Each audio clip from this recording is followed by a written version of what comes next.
अस्सलाम वालेकुम नाजरीन। पिछले कुछ दिनों से पूरे पाकिस्तान में ट्रांसजेंडर एक्ट को लेकर तमाम मुकातिब फ़िक्र के लोगों की तरफ से इंतहाई तहफ़्फ़ुज़ात का इजहार किया जा रहा है।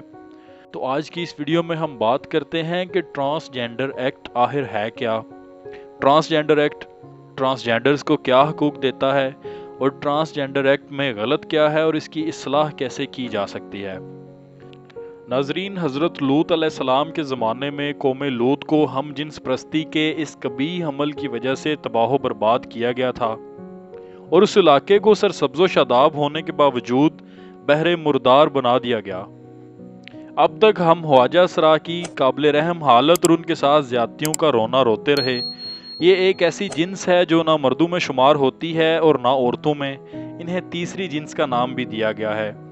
उनके साथ मुआशरे का रवैया, लहजा, मेल मिलाप मनफी बल्कि काबिल नफरत रहा है। हत्ता कि जिस घर में ये लोग पैदा होते हैं वो लोग भी शर्म के मारे उन्हें कबूल करने के लिए तैयार नहीं होते। तो नाजरीन, फिर बात करते हैं कि ट्रांसजेंडर एक्ट ख्वाजा सराओं को क्या हकूक देता है। ट्रांसजेंडर एक्ट दरअसल एक हकीकी ख्वाजा सराओं को तहफ़्फ़ुज़ और हकूक दिलाने के लिए पेश किया गया था। 2018 में मंजूर होने वाला ट्रांसजेंडर एक्ट इन्हें कौमी दायरे में लाने का सबब बना। इस कानून के मंजूर होने के बाद ये लोग ड्राइविंग लाइसेंस बनवा सकते हैं, जायदाद में हिस्सा ले सकते हैं। अगर कोई उनसे भीख मंगवाए तो उस पर 50,000 रुपये तक जुर्माना हो सकता है। इस कबील के वो लोग जो एक पाकीज़ा नॉर्मल ज़िंदगी गुजारना चाहते हैं वो बाइज़्ज़त रोज़गार हासिल कर सकेंगे, जायदाद में से अपना हिस्सा लेकर कारोबार कर सकेंगे और ऐसा भी हो सकता है कि उनके घर वाले उन्हें बेदखल ही ना करें, क्योंकि जिस बदनामी के डर से वो उन्हें खुद से अलग कर देते हैं, कल को जायदाद के हिस्से में मुतालबे की सूरत में वो बदनामी उनका पीछा करेगी। इसलिए ऐन मुमकिन है कि बचपन ही से उनका इलाज करवाया जाएगा या उन्हें किसी बाइज़्ज़त शोबे में डाल दिया जाएगा। तो नाजरीन, अब सवाल ये पैदा होता है कि जब ये कानून इस कदर अच्छा है तो हमारे तमाम तबकात इसकी मुखालफत क्यों कर रहे हैं। जैसा कि मैंने पहले भी बयान किया कि यह बिल हकीकी ख्वाजा सराओं के तहफ़्फ़ुज़ के लिए था, लेकिन दरअसल हुआ कुछ यूं कि इस कानून की तश्कील के दौरान मादर पिदर आज़ाद हलकों ने इसमें कुछ गैर फितरी और मुतनाज़े शिक्कें शामिल करवा दी। जैसे कि इस बिल की शिक नंबर 3 और इसकी ज़ेली शिक नंबर 2 में कहा गया है कि किसी भी शख्स की जिन्स का तयन उसकी अपनी मर्जी के मुताबिक होगा। यहाँ से हम जिन्स परस्ती की राह हमवार होती है। अब अगर कोई मर्द किसी मर्द से शादी करना चाहे तो वो नादरा में जाकर एक झूठा बयान हल्फी जमा करवाए कि मुझ में औरत की हिस्सियात पैदा हो चुकी हैं।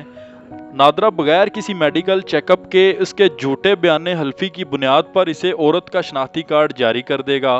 हालांकि मादर पिदर आज़ाद मुआशरे यानी बरतानिया में भी ऐसा करने के लिए मेडिकल की शर्त मौजूद है, लेकिन हमने इस मामले में बरतानिया को भी पीछे छोड़ दिया है। ना सिर्फ ये बल्कि इस तरह की दीगर शिक्कें कुरान की तालीमात की सरी खिलाफ वर्जी हैं, क्योंकि कुरान मजीद फुरकान हमीद में वाज़े तौर पर कहा गया है कि इंसान अपने जिस्म के बारे में खुद फैसला नहीं कर सकता। इंसानी जिस्म अल्लाह रब्बुल इज़्ज़त की अमानत है, इसका तसर्रुफ भी अल्लाह रब्बुल इज़्ज़त के अहकामात की रोशनी में किया जाएगा। इस कानून की ऐसी ही शिक्कों की बदौलत इसका मनफी इस्तेमाल किया जा रहा है।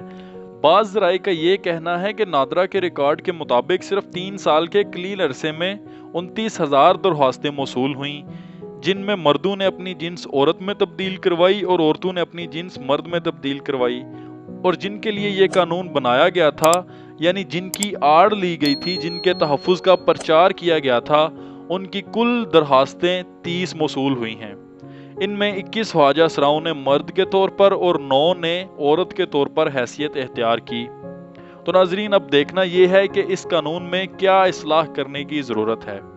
हुकूमत को चाहिए कि इस्लामी नज़रियाती कौंसिल के मुआवनत से इस कानून के गैर इस्लामी और गैर शरई शिक्कों का खात्मा किया जाए और फ़र्द के ज़ाती बयान को काफ़ी ना समझा जाए, बल्कि आला सतह के मेडिकल बोर्ड के सर्टिफिकेट से मशरूत किया जाए।